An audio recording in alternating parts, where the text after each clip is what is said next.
the recent developments, the most violent flare-up since the end of the 44-day of the Second Karabakh War.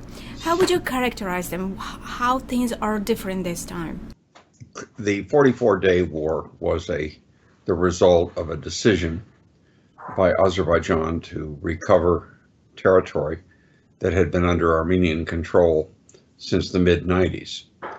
What's happening now appears to be less the result of a decision by any one side than to be the result of the kind of clashes that you would expect that have escalated very, very rapidly into a situation where national governments, both in Baku and Yerevan, and to an extent in Moscow as well, are having to make decisions about what they're going to do next. Does Azerbaijan decide that, given how much violence there is, it needs to use its superior forces to simply take more land back, to recover more land? Does Armenia decide that it has to make new concessions to Moscow to get the Russians to intervene against Azerbaijan? Does the Armenian, or alternatively, does the Armenian government actually see the danger of this kind of explosion leading to a situation in which Azerbaijan will simply act? There was no doubt at the time of the 44-day war that Azerbaijan had the ability to retake all of the territory that Armenia had taken in the 1990s. It didn't do that because it didn't want to provoke a refugee crisis that would have given Baku a black eye in the eyes of many world leaders.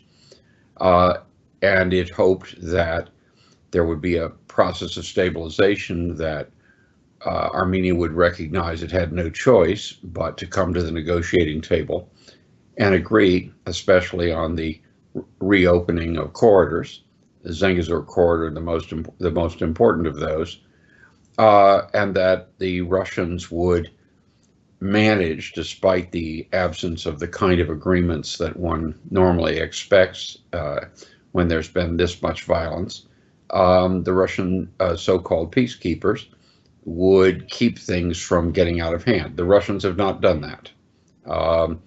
The Russians have not acted as peacekeepers. They're not peacekeepers under international law because they are party to the conflict. If we had peacekeepers from, say, Sweden or Brazil, it's unlikely that there would have been this kind of upsurge in violence.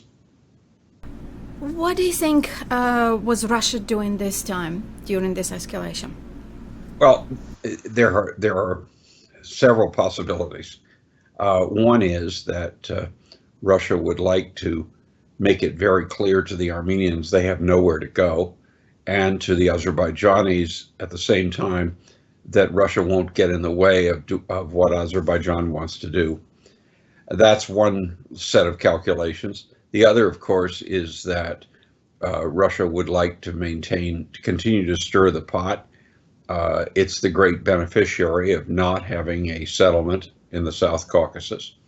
And the third, of course, is that Vladimir Putin, or certainly his aides in the Russian presidential administration, are interested in distracting attention from what has been the disastrous performance of the Russian army in eastern Ukraine. Does the interest stop there, like being interested, or do you think Russia may have been actively involved in this flare-up? Well, Russia is involved because there are Russian troops on the ground who are supposed to maintain peace. That the Russian troops have not acted to do that means there's been a decision made at some level in Russia not to get involved in ways that peacekeepers normally would. The peacekeepers chose to keep the two sides sufficiently far apart that you couldn't have the accidental exchange of shootings that escalated and have now cost about 100 lives. So the Russians are involved. That isn't to say they're responsible for killing any of those 100 people. Those have been killed by Armenian and Azerbaijani forces. but the Russians have not acted in a way to keep the two sides apart as they were supposed to on the basis of the November and January declarations. Now, the Russian-led security alliance, the Collective Security Treaty Organization, is sending its mission to the region to assess the situation and draft up some proposals. What do you think those proposals can be? Well, I would guess that the Russians will argue that what is necessary in this very explosive situation are more outside forces, excuse me, and that those should come from the Organization for the Collective Security Treaty, the Russian-led institution, so that instead of having roughly 2,500 Russian troops in the guise of peacekeepers, perhaps there would be 10,000 troops drawn from members of the Organization for the Collective Security Treaty. That would be my guess as the first thing that would be put on the table. The second would be calls for a much clearer definition of where the Armenian and Azerbaijani forces are, so that an area in between wide enough to prevent this kind of explosive violence from getting out of hand wouldn't occur again. I think that's sort of boilerplate what Moscow can be expected to bring forward. I don't think they need a mission on the ground, but I think the point of this is to try to take the edge off of the fact that during the 44-day war, Armenia expected assistance because it's part of that organization and it didn't get it.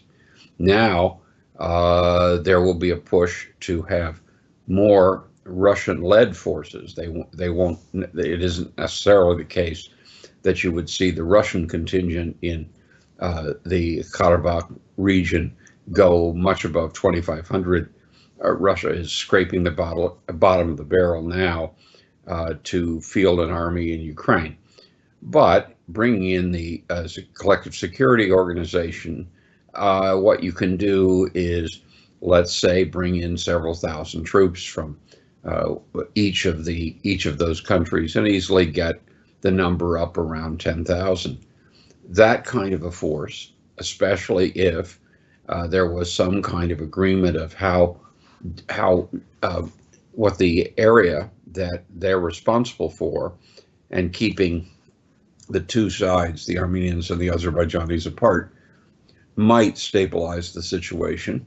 But of course, it means that there are a lot more Russian forces, both under Russian flag and under Russian dominance in the region, and that opens the door to all kinds of additional Russian influence, both in Baku and Yerevan. So I'm not sure that a proposal of the kind I've suggested the organization will offer will find all that much favor in Azerbaijan. It may in Armenia. I think Azerbaijan's position should remain what it has been, namely that there need to be other countries involved in the peacekeeping operation, that they should include, if Russia is in, then they should include Turkey as a balance, but also additional forces from entirely neutral countries. As we've seen, events in the western part of Azerbaijan are moving very, very fast, and it's not impossible to believe that we may see more violence, which could either trigger an Azerbaijani advance or a greater willingness on the part of Armenia to sign up to a Russian position to increase Russian and Russian-led forces in the Karabakh area. So somehow every time Azerbaijan and Armenia fight, all those episodes in the past 10 months ended up with more Russian forces, more Russian influence. Do you think why do you think the developments now taking place in Azerbaijan-Armenia border. Do you think the border is the issue, so there will be more Russian engagement or probably even control over this border? I think for some years, the Russian troops have been responsible for controlling the Armenian border.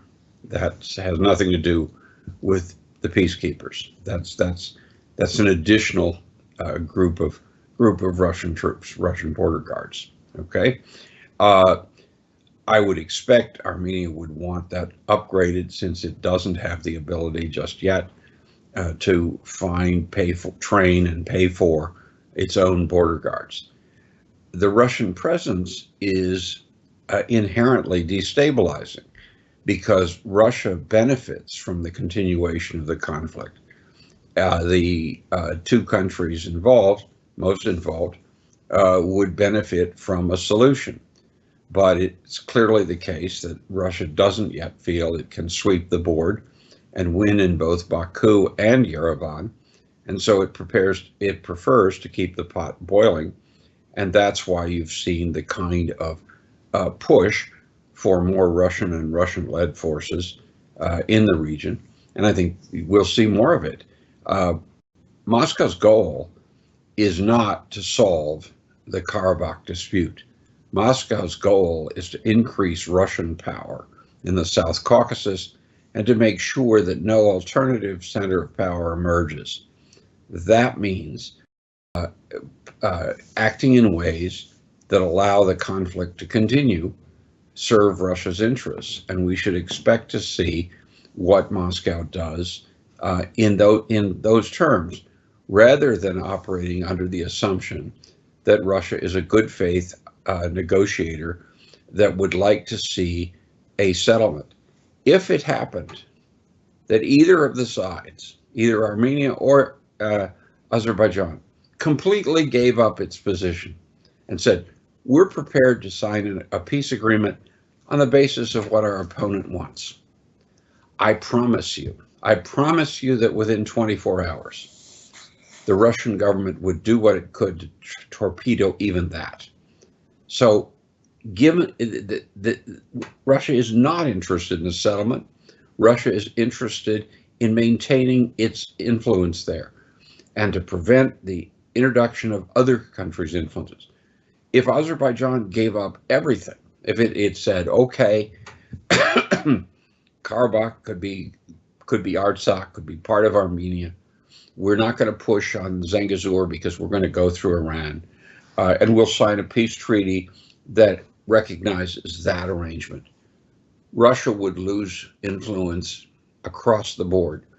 If alternatively, if Armenia said, we're going to open the Zangezur corridor, we're going to pull any troops that we have out of Karabakh, we're going to recognize all of this, the Lachin corridor, Stepanakert, all of it as completely part of Azerbaijan, and we're going to trust the Azerbaijanis to treat remaining Armenians well. Same thing is true. Within 24 hours, the Russian government would be doing what it could to torpedo that too, because in that event, both of the countries would benefit, obviously to a different extent in that case than in the other case. But if the goal is to get a settlement, if you just imagine that, then you have to say, well, if the two sides were willing to sign either of those agreements, then outside powers should support it.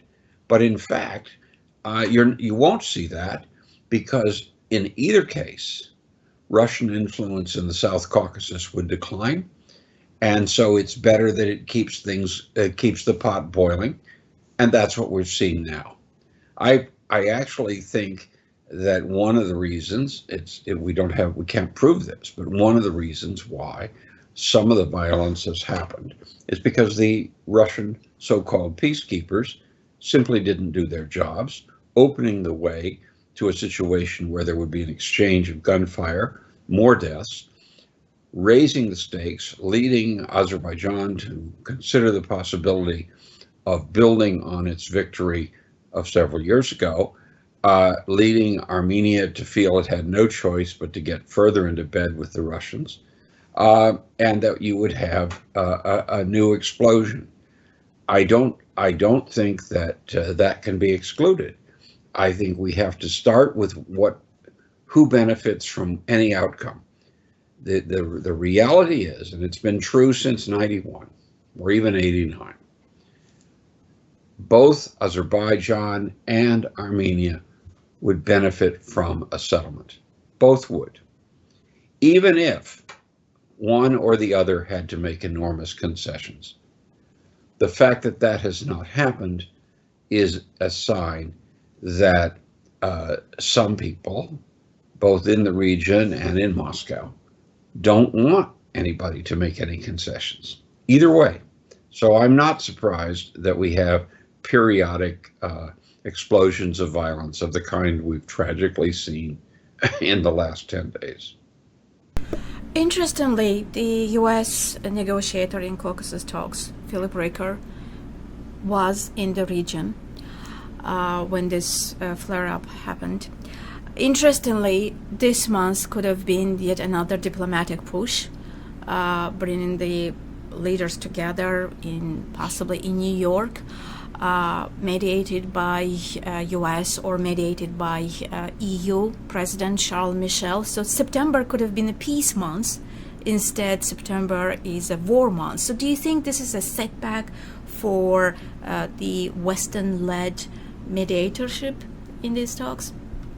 Well, I think that it was intended to be a setback. I think that Moscow is only too pleased to say that we're the only power, we have troops on the grounds that can actually do things, that you can have conversations in Brussels, New York, or Washington, as many as you like. But the agreement isn't going to happen unless we sign off on it. And we have the ability to create problems to prevent such a victory. At the same time, I think that it is somewhat overly optimistic that either Brussels or Washington, New York could have been the occasion for a real breakthrough. I think that the more deaths there are in this conflict, the harder it is for either side to make the kind of concessions that would bring a quick solution, a real peace treaty. There are just too many issues out there that need to be resolved. There need to be far more intensive negotiations.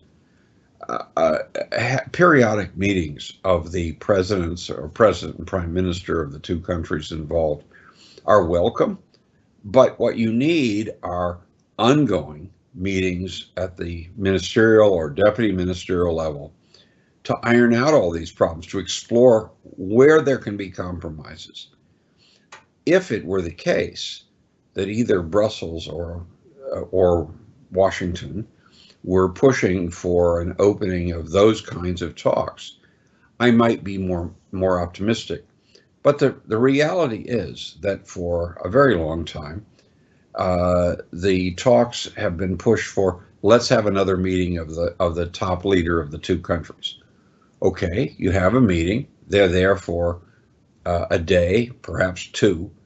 The number of issues that are involved are just simply too large, and the situation is too complicated for those leaders to reach agreement without the kind of preliminary work that's usually done. I would be delighted if it were the case that either the EU or the United States, or together, was pushing for that kind of a ongoing negotiating format between the two countries, not spending time, as we have been for some years, trying to arrange a meeting between the president and the prime minister, but rather say what we need is a real negotiation situation that will produce recommendations, and those then will be the basis of talks between the president and the prime minister. I think that would be a very positive step forward, and it might then be the basis for calling this or that month the possibility of a month for peace. Simply having more meetings between the president and the prime minister doesn't get you there very quickly or very easily. So while one is never opposed to having meetings at that level, one should recognize that to be really effective, they require a lot of preparation at the lower level. The issues are incredibly complicated. Just to give you one that I read about recently, what about the issue of water supply for Azerbaijani agriculturalists? That may sound very, very distant from the question of troops in Stepanakert, Lachin corridor, alternative Lachin corridors, the things that are usually listed. But the fact is, a good hunk of Azerbaijani territory isn't getting enough water because of this conflict. How do you address that? If you're clever, you can address it in the way that becomes the basis for moving forward toward a settlement. But if you ignore it, as we tend to do, and as in fact meetings between the president and the prime minister are going to continue to ignore it because it will be viewed as far too marginal an issue to address, it will come back to bite one or the other or both in the future. So I hope there's a push for real negotiation, not periodic meetings of the top leaders. I think that would be good in terms of just diplomacy, but I think it would also be good as a reminder to the Azerbaijani and Armenian peoples that they have governments, not just a single leader. And that's something that's important, especially in the post-Soviet space, where thanks to the presidentialist or personalist rule that we see in many places tends to be forgotten. And it will also mean, and this is no small thing, if you have that kind of negotiating format, ongoing and at a slightly lower level, a lot of the possibilities that any accord that is announced by the president and the prime minister won't blow up in their faces. There are people in Azerbaijan who are opposed to a whole variety of possible steps that would lead to peace. There are also people in Armenia who are opposed to all kinds of things that might lead to peace.